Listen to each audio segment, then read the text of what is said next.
A cooler. Now, every time you hear that name, do you get a chill down your spine or goosebumps on your hands? Well, that's what happens to us because it transports us to that sleek, mouth-watering piece of carbon fiber art that TVS showcased at the Auto Expo 2016.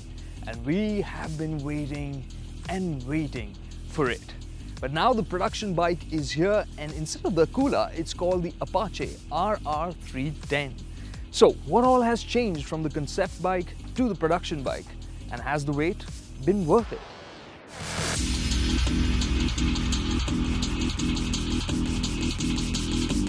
So, the name has changed. But why? Well, it's simple. We all know the Apache brand. Love it or not, let us know in the comments below. But we know that Apache stands for sporty. And with the RR, TVS is taking things up a notch. This is getting race focused. But how exactly? Well, clearly it is fully fared. The first Apache to do so.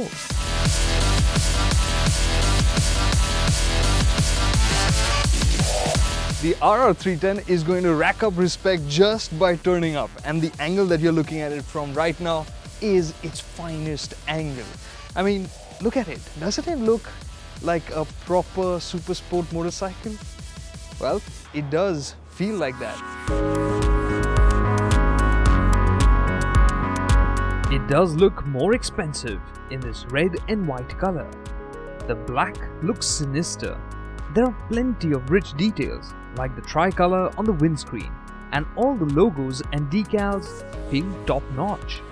There are twin bi-LED projector headlamps to light up the road ahead. If you happen to be following the RR around, you're not going to forget these tail lamps in a hurry.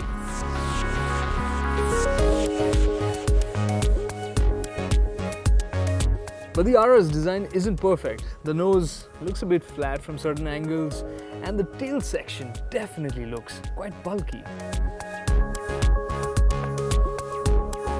Nitpicking aside, the RR is still a head turner.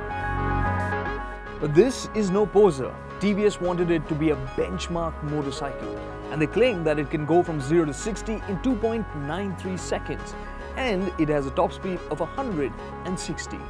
So what's powering it?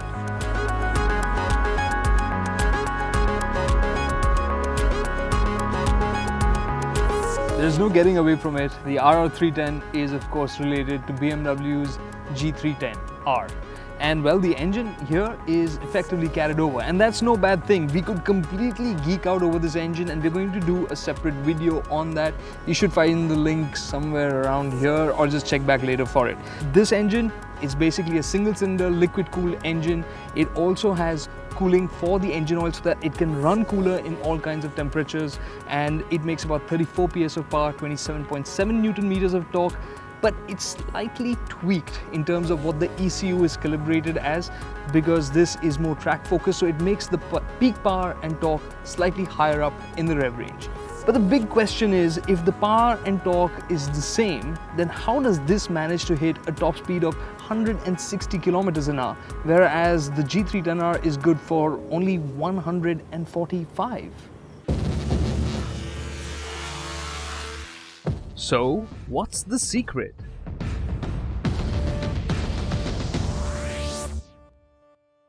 Part of the RR's secret recipe is aerodynamics. This form was created in a wind tunnel. It spent about 300 to 350 hours getting its shape right. 7 different fairing designs were developed to get the lowest drag coefficient in this segment, not just in India, but across the world. This windscreen, it was designed so that it reduces the airflow onto the rider's head so that there's less pressure on his neck while he's crouched over.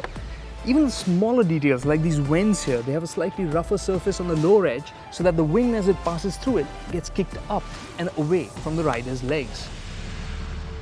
It's all starting to make sense now, isn't it? But how does it feel? Out of the track, we backed the RR open. The throttle response, the throttle was direct, the clutch lever was light. And as we went through the 6-speed gearbox, We hit an indicated 146 km an hour in 6th gear before we ran out of road.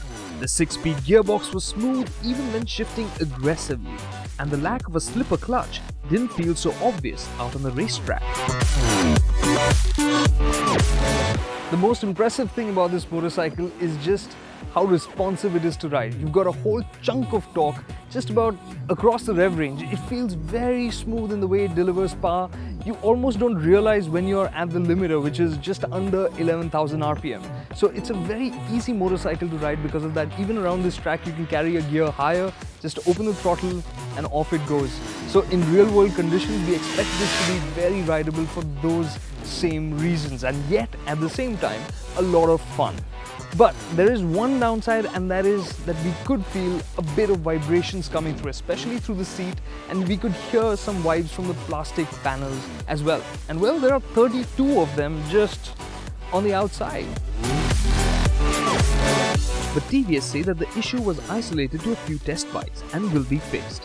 Aside from that, there is not much to fault the RR4. In fact, practicality has been a big focus for this Apache. Practicality isn't taking a backseat here. For instance, TVS have designed this really clever little system. Basically, you see this vent here, it's got a path all the way up to the radiator fan. So basically, at low speeds, when the fan kicks in, you'll find that it directs the air down the tubes from there and it exits down, away from the rider's legs. So low speed commuting in the city would be that much more comfortable because of it. And so, what about dynamics? Once again, we are comparing the RR to the G310R, but under the skin they are related, and the chassis here has been carried over. In fact, usually when you go from a naked to a sport bike, generally the front end tends to get sharper. You have a steeper rake, but that's not the case here. It has the same front end geometry, and in fact even the swing arm is the same. But the wheelbase is slightly smaller, but that's not down to the chassis being different in any way. It's because of the bigger sprockets which have kind of squeezed the wheelbase together. Well, in terms of the seat height, this is 810 mm, which is higher than the BMW G310. But it's not so high that shorter riders who are like 5'6" like me won't be able to get their feet down easily. But what everyone is sure to love is this roomy seating position. From here to the seat to the handlebars, you have a nice reach out. You have clip-on handlebars, so you kind of lean onto them, but it's not super aggressive. So even street use would be just fine, and even taller riders will be comfortable on this motorcycle. But how does it do out on the track? Simply put, the chassis is brilliant. The 41 mm Kayaba front fork and monoshock at the rear have been tuned for a more sporty rider. And out on track, the RR proved to be very chatty. You knew just what the tires were up to, and that meant you knew just how far you were from the edge. Moving around from side to side was easy, and the slim tank could be gripped easily. This is clearly a bike that feels at home on the racetrack. One disappointment was the front brake. It lacked in terms of feel and required a bit too much effort. The bite on offer though was solid. The real character of this motorcycle comes out in the way it handles. Because with that long wheelbase, it's super planted, so it will give you a lot of confidence. So even newer riders will be at ease over here. But expert riders, don't think that you'll just hop onto this and get the best out of it like that. You're going to have to spend time with it, get to know it. It's just a little bit twitchy at times when you don't expect it, for a variety of reasons. For my weight, the suspension at first in the standard settings was a bit too soft. We bumped that up, it started behaving a lot better, a lot cleaner. But even when it's moving around, you kind of feel secure in it. The tires, well, if you had grippier tires, you'd be able to go much faster, but even these stock tires are pretty good and fairly usable whether you're on track or on the road. The only thing remaining to talk about is the instrument cluster. It's easy to read on the go and it's packed with features too. It also shows you 0 to 60 acceleration times, it stores 10 lap times and max speeds. Cool, huh?